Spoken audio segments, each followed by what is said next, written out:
Someone watched my video on using how to use Barrier and posted the question that, gosh, when they put their Mac in clamshell mode, the Mac being selected as the Barrier server, that Barrier stops working. And currently, right here, you can see I've got my MacBook Pro. It's the M1 silicone, an external monitor, and then here is a monitor for a Windows 11 system. Currently, you can see I've got my Apple Magic Mouse. See here, I can grab my browser and I'm doing stuff in the Mac world.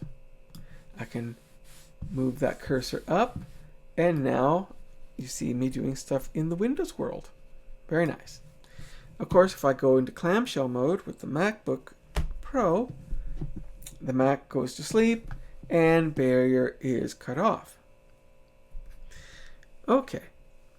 Well, the fix for doing that to get Barrier to work with the MacBook in clamshell mode is the exact same process for having an external monitor work in clamshell mode, and that is, in addition to getting it connected, you also have to apply power. It's really that simple. Once you apply power, now I can close this and it stays awake. See, I'm here controlling the Mac and my cursor goes up for Barrier and now I'm controlling the Windows. Okay.